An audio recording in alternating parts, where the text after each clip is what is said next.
Hey everyone. When you move to a new country, learning the language, that's just step one. Today, we're going to dive into something that's maybe even trickier, the unspoken rules of American social life. This quote just hits it on the head, right? You're walking down the street, a total stranger smiles at you, and your first thought is, wait, do I know that person? It's a tiny thing, but it's one of those first moments where you realize, okay, things are a little different here. Sound familiar? Yeah. If you've ever had that slightly awkward feeling, trust me, you are not alone. It's totally normal when you're figuring out a new place. So that's what we're going to do today. We're going to decode some of these unspoken rules together. The goal? To make those daily interactions feel a whole lot less confusing and way more comfortable. All right, first things first, let's talk about your personal bubble. These are all the physical cues, the stuff people do without even realizing they're doing it. Okay, so personal space. This is a big one in the US, seriously. It's like everyone walks around with this invisible force field, this bubble. And it's really tied to this cultural idea of individualism and privacy. If you pop that bubble by standing too close, it can feel a little invasive. So getting a feel for this bubble is absolutely crucial. So, how big is this bubble, you ask? Well, here's a super simple rule of thumb. 1 arm's length. Just imagine you could reach out and touch their shoulder. If you're about that far away, you're probably in the clear. It's a really easy trick to remember. Now, eye contact. This is where things can get really interesting because the meaning can completely flip depending on where you're from. In the US, making eye contact is a good thing. It says, I'm confident, I'm listening, you can trust me. But then you have a story like Maria's. She was taught that avoiding eye contact with her teacher was a sign of respect. But her teacher saw it completely differently, thought she was maybe shy or wasn't sure of herself. It's just a perfect example of how wires can get crossed. All right, here are a few more quick ones for you. Handshakes? Pretty common, especially in business or formal settings. And make it a firm one. That shows confidence. Oh, and here's a big one. Try not to touch strangers when you're squeezing past them. And always watch their body language. If you're talking and they take a little step back, that's a nonverbal cue that they need a bit more of that personal space. Read the room. Okay, so we've got the physical cues down. Now let's talk about what you actually say. We're going to build your verbal toolkit.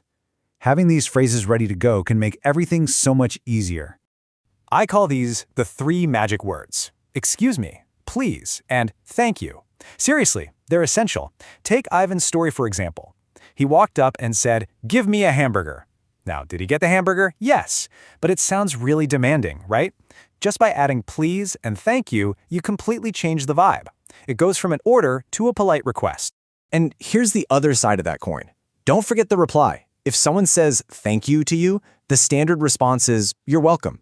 It kind of completes the circle of politeness, It keeps things friendly. Okay, so we've covered the basics, the personal bubble, and the magic words. Now let's put it all together and look at some bigger, more complex social situations.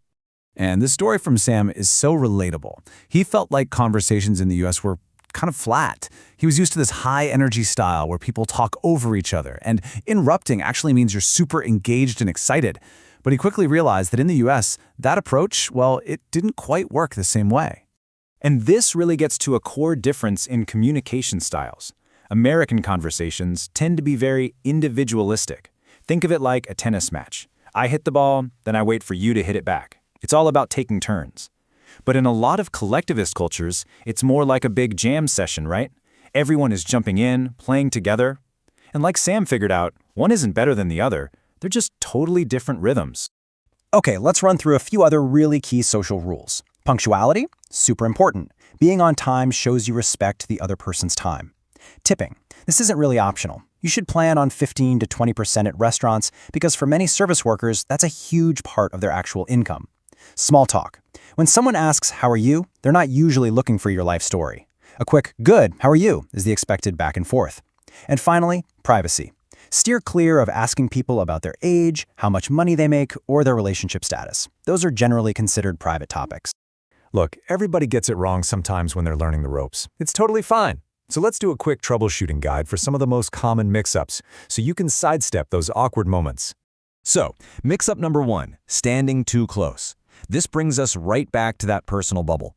We hear about Ahmed, who just naturally stood closer to his classmates than they were used to, and it made them a bit uncomfortable. The fix? Super simple. Just look around. Watch how other people are spaced out and just try to match that distance. Easy. Okay, this next one is a big one. Being too direct about someone's appearance. In Luca's story, he sees a friend and says something like, "Hey, you got fat." In his culture, it was just a neutral observation, no big deal. But in the US, oof, that can be seen as really, really rude. So the safest bet is to just avoid commenting on someone's body or looks at all. Unless, of course, it's an obvious compliment, like, "Hey, that's a great shirt." And then there's sarcasm. Oh man, this one gets everybody. Your coworker is buried under a mountain of paperwork. They sigh and say, "Yeah, just living the dream." They almost certainly mean the complete opposite. Your best friend here is their tone of voice. Listen to how they say it. And you know what? If you're not sure, it is 100% okay to just ask, "Wait, are you being sarcastic?" Okay, I know this is a lot of rules. It can feel a little overwhelming. So how do you actually do all this and not lose your mind? Let's wrap up by talking about how to adapt with confidence. So if you take away just a few things from all this, let it be these. 1. Respect that personal space. Remember the arm's length rule. 2. Always use those polite words like please and thank you. 3. Be patient. Wait your turn in line and in conversations. 4. Be mindful of privacy. And maybe the most important tool of all, just watch people. Observe what others are doing and adapt. It's your superpower. And that brings us to what might be the most important point of this entire conversation. This isn't about losing your identity. Cultural adaptation doesn't mean you have to stop being you, not at all. It's just about adding some new tools to your belt so that you can build bridges and connect more easily with the people in your new home. So I'll leave you with this question to think about. Because really, at the end of the day, every conversation, every interaction is a chance to learn something new. If you can watch others with a sense of curiosity, not judgment, you'll find you're not just learning a bunch of rules, you're actually starting to understand people. Thanks so much for hanging out and exploring this with me.